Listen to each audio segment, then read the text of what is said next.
Common Core ELA video for Standard 9-10-R.L.5 and 11-12-R.L.5. Analyze how authors' choices concerning how to structure a text, order events within the text, for example, parallel plots, and manipulate time, for example, pacing, flashbacks, create such effects as mystery, tension, or surprise. 11-12-R.L.5. Analyze how an author's choices concerning how to structure specific parts of a text, for example, the choice of where to begin or end a story, the choice to provide a comedic or tragic resolution, contribute to its overall structure and meaning as well as its aesthetic impact. The big idea in Standard 5 is how an author's choices contribute to the structure and meaning of the text.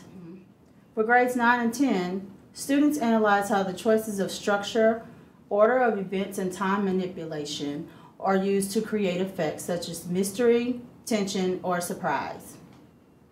In grades 11 and 12, students are asked to analyze how choices are used to structure specific parts of the text to create the overall structure and meaning of the text, as well as its artistic impact.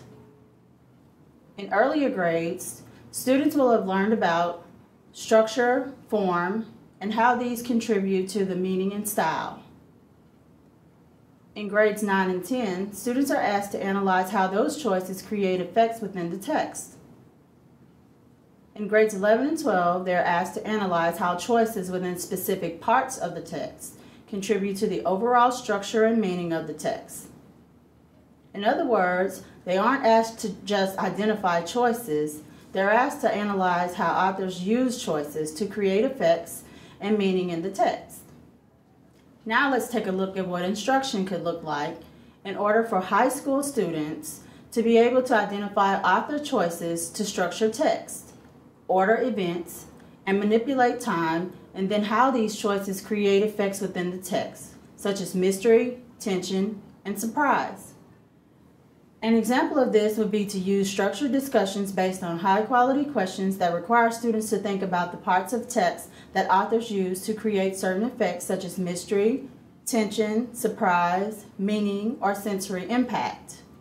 The text we've selected to model this technique is Edgar Allan Poe's The Raven, which is included in the section of the CCSS document entitled Text Illustrating the Complexity, Quality, and Range of Student Reading 6 to 12, page 58.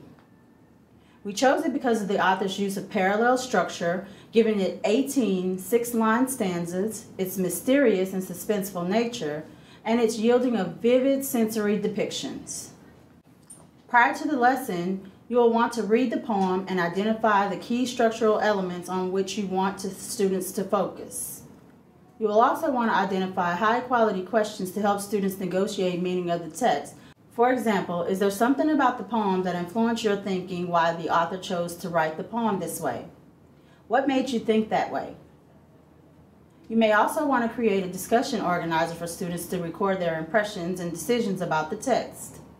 To introduce the lesson, you might ask students to select key terms in the standard and in the parenthetical references that they will be seeking when reading the text. For example, structure, order, time, mystery, tension, surprise, beginning and ending or resolution, comedic or tragic resolution, and prompt them to use their vocabulary journals to clarify any meanings or locate examples of terms from previous readings. The purpose is to explicitly connect students to the structural elements in the text for which they should look, all of which they might not attend to without prompting or close reading. When introducing The Raven, give students some information about the author. You might want to say, Edgar Allan Poe was one of the greatest yet unhappiest American poets. He was the master of the horror tale. The Raven is Edgar Allan Poe's most popular poem that tells the story of a man who gets a late-night visit from a mysterious bird that says only the word, nevermore. However, although this sounds simple, there is much more going on in this poem. Then introduce the poem by telling students, let's read the poem first in its entirety by listening to its audio recording to get a feel for the entire piece. You will have the opportunity to make personal notes about the structural elements noted during this first reading.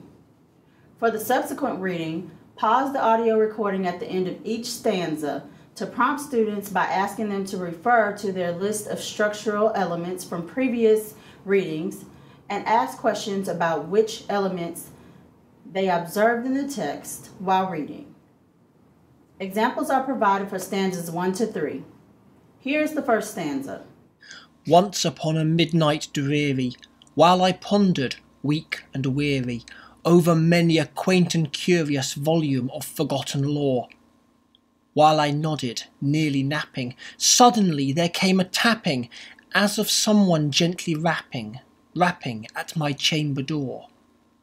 "'Tis some visitor," I muttered, "tapping at my chamber door. Only this, and nothing more." Examples of high-quality questions are, what do you notice about the structure of the text within the first stanza? Why do you think the author presented the text this way? What do you notice about rhyme and repetition? What do you think the poet is trying to make you think about with the rhyme or repetition? How does the author give us information about time? What questions does that make you ask? How is the poet creating a sense of mystery and tension? Through prompting questions, students are able to engage in a close reading of the text that promotes in-depth analysis and discussion of the author's choices for text structure. Distinctly I remember, it was in the bleak December, and each separate dying ember wrought its ghost upon the floor. Eagerly I wished the morrow, vainly I had sought to borrow from my books surcease of sorrow, sorrow for the lost Lenore. For the rare and radiant maiden whom the angels name Lenore, nameless here for evermore. Examples of high-quality questions for this stanza are, is something about the poet's use of time that moves your thinking in a particular direction? Why do you think that? What can you sense, visualize, feel, or hear? How is the poet making us think about the mood the character is experiencing, and why? Read on. And the silken, sad, uncertain rustling of each purple curtain thrilled me, filled me with fantastic terrors never felt before, so that now, to still the beating of my heart, I stood repeating, "'Tis some visitor entreating entrance at my chamber door, some late visitor entreating entrance at my chamber door.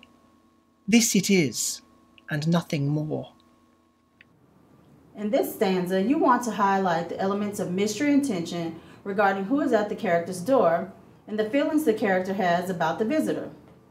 Students should point out that the character is frightened from the use of the words sad and uncertain, the mood created by the rustling curtains, the noting of fantastic terrors never felt before. Repetition of nearly the same words in lines 4 and 5 should also be noted as the means to evoke emotions of tension and mystery. For the 11-12 grade band, attention should also be given to the type of resolution reached in the text, whether comedic or tragic, by asking students to decide whether the ending is comedic, tragic, or indifferent, as well as provide their reasons by citing information from the stanzas for their responses. These examples of high-quality questions can be used to support students' close reading of text and analysis of the author's choices and allow them to respond with elaborated explanations. In addition, the poem also lends itself well to exploring sensory impact with references to sound of rapping and tapping on the door, a fire burning out, and the flowing of purple silk curtains. After the preliminary readings, students can work in groups to analyze structure, provide justification for making such selections, have discussions, and ask questions. Each group can be assigned a set of 3 stanzas, beginning with 4 to 6, going through to 16 to 18, since 1 through 3 was covered in whole class discussion. Each group would be charged to create a visual representation of their choice relative to the structural elements of the text that have been chosen by the author. Here's an example of what students may create as a visual to guide their presentation. Stanzas, rhyme or repetition, time elements, mystery or tension, aesthetic or sensory impact. 18 stanzas, 6 lines each. Door, door, more. Lenore, Lenore more, explore, explore more, at lines 4 to 6 of stanzas 3 to 6. Terms used: presently, no longer, dared to dream before, louder than before. Rapping, tapping at the door invokes the curiosity as to who would be visiting.